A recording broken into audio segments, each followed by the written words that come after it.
gentlemen, Bungle. Hope you're doing well and I hope you're having a great day. Today we're going over the Panzer III J1 and the Battle of Moscow campaign for Germany. Now what we're going to do here, we're going to dive in right away with an overview. We're going to talk about kind of what the background of this tank is. Well, basically this is a level 37 unlock for Germany in the Battle of Moscow campaign. Keep in mind that this is a Tanker 3 tank, so you need to unlock the Tanker 3 class that's unlocked at level 34.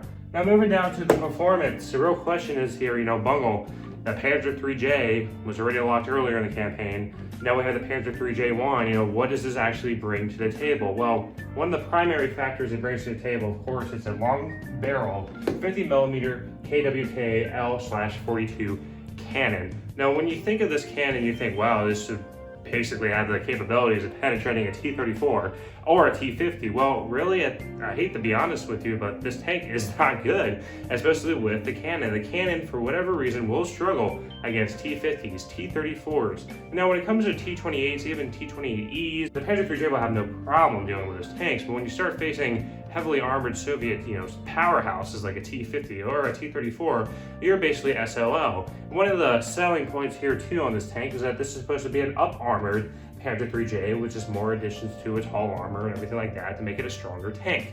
Well, in reality, this tank is far from it. It still can be penetrated by a 45mm cannon, especially from a T-50. So as a result, the question is here, really, is this something that is supposed to be kind of a top tier reward as opposed to compete with the T-34? In reality, no, not at all. And this is where the tank falls very, very short.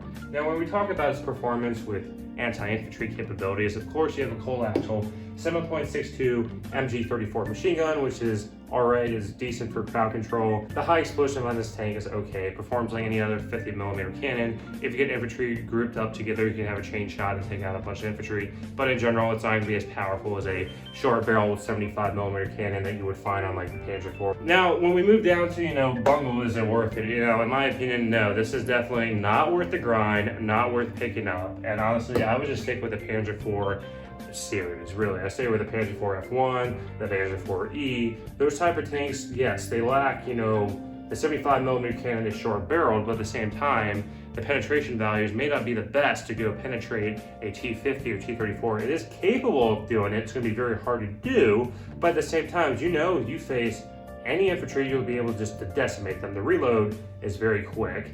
And, like I said, it has the capabilities of dealing with a T-34 or a T-50. So in my opinion, why would you sacrifice this tank for the Panzer III J1, which basically struggles really to do anything? I mean, it's okay against infantry.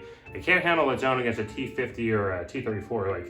There's no, oh, maybe the gun can penetrate. I mean, it's not really going to do a lot of damage, whereas, if you penetrate with a Panzer IV, penetrate with that short barrel 75mm cannon, you will one-shot those tanks. So this is where it just kind of raises the issue, why did they add this tank when they could have added, let's say, the Panzer IV F2? And the Panzer IV F2, of course, is a long-barreled 75mm cannon, but this is kind of, a good competitor to the T-34. Of course, the T-34 is going to be the best tank in Moscow currently. There's no doubt about it, just because of its armor, its gun, its mobility. It is a really good tank, but for Germany, at least we could get something that can kind of at least go toe-to-toe or at least try to compete with it.